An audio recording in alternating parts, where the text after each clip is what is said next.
ঘুম থেকে উঠেই প্রথমে ব্যালকনিতে আসি, দেখি কোনো গাছে ফুল ফুটেছে কিনা। আজকে অনেক গাছে ফুল ফুটেছে, যদিও ফুলগুলো খুব ছোট ছোট, তবে আমার আনন্দের পরিমাণ বিশাল বড়। আসলে নিজের লাগানো গাছে যখন ফুল ফোটে তখন অন্যরকম একটা অনুভূতি। এটা যা করে শুধু তারাই বুঝবে। আর মাশাআল্লাহ, দেখুন এই বেলি গাছটাতে কত ফুল ফুটেছে, প্রত্যেকটা শাখা প্রশাখাতে থোকা থোকা ফুল। গাছগুলোকে খাবার দেই আমি, আর ফুল দেখাই প্রতিবেশীদের। দেখুন একদম বারান্দার দিকে চলে গিয়েছে। তবে ওদের আর দোষ কি বলুন? গাছ যেদিক থেকে আলো বাতাস সূর্যের আলো পায় সেদিক থেকেই তো গ্রো করে, তাই না? এটা হচ্ছে এবছরের প্রথম মমরোজ।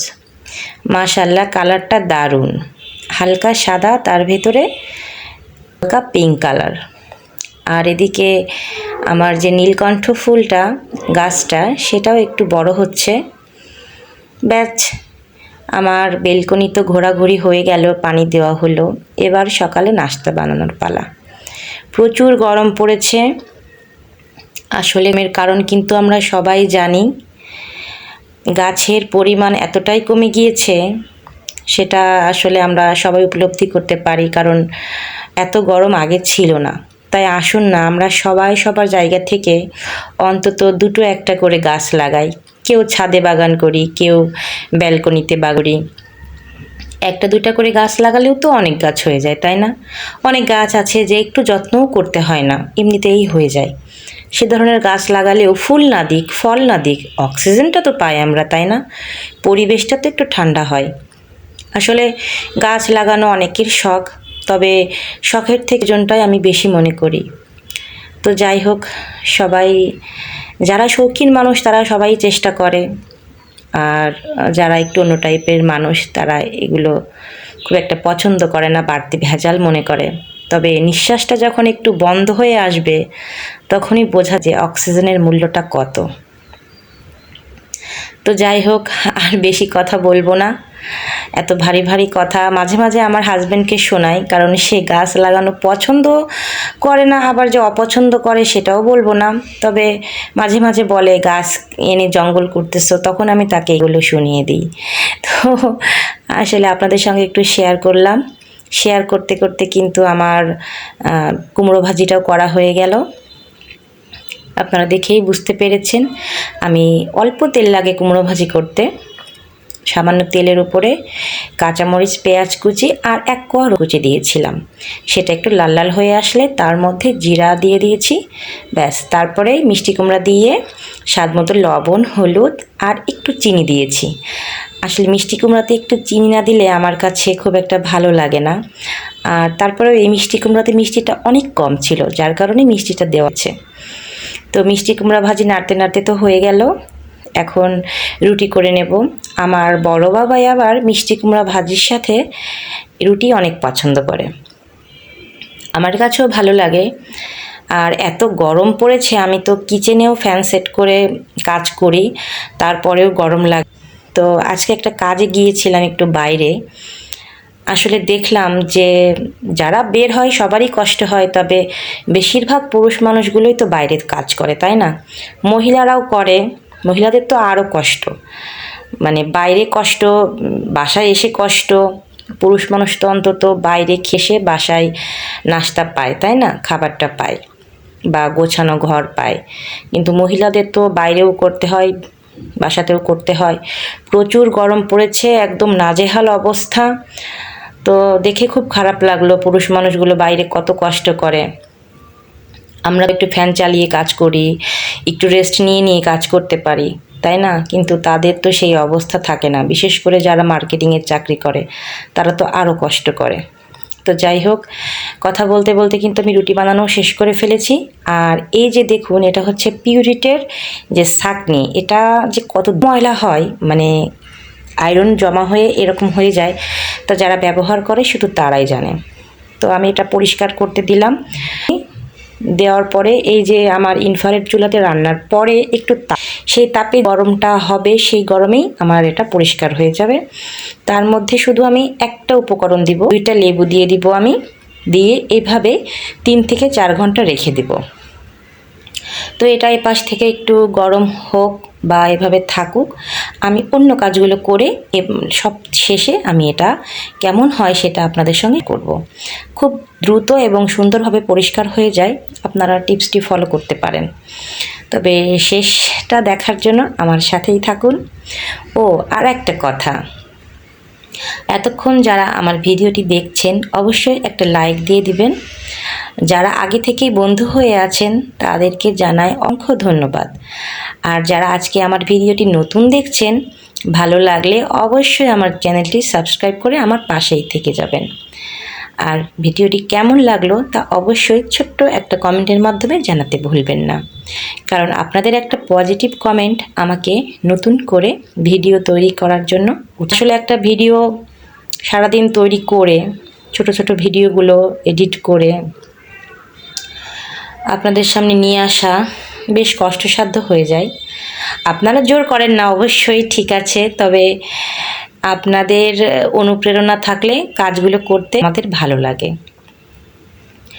তো যাই হোক, আমি কিন্তু কথা বলতে বলতে আয়রন করা শুরু করেছি, অবশ্য প্রায় শেষের পথে বললেও ভুল হবে। আমি অনেক কাপড় আয়রন করেছি, সব তো ক্যামেরার সামনে আনা যায় না। এই যে দেখুন কতগুলা কাপড় আয়রন করেছি। ওর বাবার শার্ট প্যান্ট আছে, আমার বোরখা আছে, তারপর বিছানার চাদর আমি আয়রন করিনি, ভাঁজ করেছি যাতে আমি তুলে রাখবো এখন সবগুলো একসঙ্গে করে। আর এইটা হচ্ছে আমার নতুন 3 পিস, আমি রোজার আগে এনেছিলাম কিন্তু বানাতে পারিনি, ভাবছি যে গরম পড়েছে আনিয়ে রাখলাম। এখন আমি এই সবগুলো আলমারিতে তুলে রাখবো। তারপর বাবাইয়ের একটা কাজ করতে, আমার বাবাই কালকে থেকে শুরু করেছে এটা লাগিয়ে দেওয়ার জন্য। এই যে মাথার উপরে একটা থাকে একটা, ওইটা খুলে গেছে, এই যে এটা এখন তাকে লাগিয়ে দিতে হবে।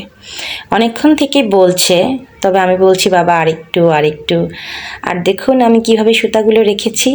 অনেককেই দেখি যে এই সুতাগুলো রাখে একদম জড়িয়ে সব সুতার সঙ্গে একসঙ্গে লেগে যায়, তবে আমি এইভাবে রাখি। টিপসটা কিন্তু আপনারা ফলো করতে পারেন। আসলে ছোটোখাটো টিপসগুলো সংসারকে সুন্দরভাবে সাজিয়ে গুছিয়ে রাখতে কিন্তু সাহায্য করে। আমি আগে যখন এই সুতাগুলো রাখতাম একদম এলোমেলো হয়ে যেত। তো যাই হোক, এই যে আমার বাবাইয়েরকে লাগিয়ে ঠিক করে দিয়েছি, আমার পাশে বসে সে খেলা করছে আর দেখছে। তার কন্ট্রোল গাড়ি, প্লেন তার বাবা এনে দিয়েছে এবং সেগুলো নিয়ে সে খুব মহা আনন্দে খেলা করছে। তো অনেকক্ষণই কাজকর্ম হলো, নাস্তা তো খাওয়া হয়েছে অনেক আগেই, আপনাদের সঙ্গে শেয়ার করা হয়নি। একটু এখন প্রচুর গরম পড়েছে, তো একটু ফল টল খাওয়া ভালো স্বাস্থ্যের জন্য। আর এই যে ছোট ফলগুলো, এগুলোকে আমরা সফেদা বলি। আপনারা কে কী নামে চেনেন জানাতে পারেন। তারপরে আসি দুপুরের রান্নায়। আজকে বেশি কিছু রান্না করব না, চিংড়ি মাছ ভুনা করব। যদিও অতিরিক্ত গরম, এটা খাওয়া ঠিক হবে কিনা জানি না, তবে এর কথা চিন্তা করেই আমি নারিকেলের দুধটা দিব না, এটা অ্যাভয়েড করব। আর নর্মাল অল্প তেল মশলা দিয়ে একটু ভুনা করব, কারণ আমার বড় ছেলে খুব পছন্দ করে, বা ছোট ছেলেও পছন্দ করেছে। তার দাদি এটা দেশ থেকে পাঠিয়েছে তার জন্য। তো ভাবলাম যে অনেক দিন এমনিতেই ফ্রিজে রাখা, তারপরে যদি এখানে আমি আবার রেখে দিই তাহলে এটার টেস্টটা একেবারেই থাকবে না। তো আমি কিন্তু আগে থেকেই ভাত বসিয়ে দিয়েছি। আমি সবসময় প্রেশার কুকারে ভাত রান্না, যাতে খুব তাড়াতাড়ি হয়ে যায় রান্নাটা। তো আমি চিংড়ি মাছ ভুনা করার জন্য প্যান বসিয়ে দিলাম। আর এতটা গরম লাগছে, আসলে কি বলবো, ভয়েস দেওয়ার সময়ও অনেক কষ্ট হচ্ছে, মানে ঘাম একদম বেয়ে বেয়ে পড়ছে। তো এই অবস্থায় সবাই বেশি বেশি করে তরল পানীয় খাবেন, ফলমূল খাবেন। আসলে আমাদের স্যার একটা কথা বলতেন, আমাদের ইংলিশ স্যার ক্লাসে বলতেন, এই তোরা এই সময় বেশি বেশি করে পানি, সজনে ডাঁটা আর কি যেন তেতো উস্তে খাবে, তাহলে দেখবি অনেক রোগ থেকে মুক্ত থাকবি আর কি।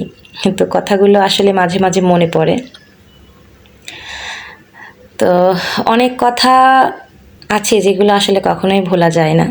মনে পড়ে যায়। তো আমি কথা বলতে বলতে কিন্তু সব মশলাগুলো কষিয়ে নিলে, কোনো আদা বাটা দেইনি, শুধু জাস্ট সামান্য একটু রসুন বাটা, একটু জিরা বাটা, জিরার গুঁড়া দিয়েছি, সামান্য একটু মরিচ, স্বাদ মতো লবণ, একটু পেঁয়াজ বাটা দিয়ে, আপনারা দেখেছেন আমি 2 বার কিন্তু পানি দিয়েছি যাতে করে মশলাটার কাঁচা গন্ধটা না থাকে। আর চিংড়ি মাছ রান্না হতে কিন্তু একদম সময় লাগে, 2-3 মিনিট। তবে যেহেতু আমার মাছগুলো একটু বড়, আর আমি কিন্তু ছুলে নিয়েছি, একদম খোসাটা ছাড়িয়ে নিয়েছি, তাতে করে মাছগুলো একটু ছোট দেখা যাচ্ছে, তারপরেও ভালো, খাওয়ানোর সময় একটু সমস্যা হয়, মানে বড় ছেলে তো মানে ছাড়াতেই পারে না, ছোট ছেলেকে ছাড়াইতে গেলেও বোধ হয় আমার। তো আমি আগে ভাগে ছাড়িয়ে নিই। দেখতে একটু অসুন্দর হলেও মাশাআল্লাহ খেতে ভালো হয়েছিল, এবং তারা মজা করে খেয়েছে। দাদির পাঠানো চিংড়ি মাছ ভুনা তারা খেয়ে অনেক খুশি হয়েছে। তো এই যে আমার চুলাটা কিন্তু অফ করে দিলাম, যতটুকু তাপে সে তাপে একদম পুরোপুরি হয়ে যাবে। তো কেমন হয়েছে আমার রেসিপিটা অবশ্যই জানাবেন। আর এই যে দেখুন আমার ফিল্টারে যে ছাঁকনি, আগেও দেখেছেন, আর এখন দেখুন কি অবস্থা থেকে কি অবস্থায় এনেছি মাত্র একটি উপকরণ দিয়ে। কিন্তু আপনারা ফলো করতে পারেন, খুবই উপকারী। আর আমি যখন আগে এটা ব্যবহার করেছি আর এইভাবে পরিষ্কার করতাম না, বিশ্বাস করুন আমার 15 দিনে একটা ছাঁকনি লাগতো। তো যাই হোক, সবাই ভালো থাকবেন। পরবর্তী ভিডিও দেখার আমন্ত্রণ জানিয়ে আজকের মতো এখানেই বিদায় নিই। আল্লাহ হাফেজ।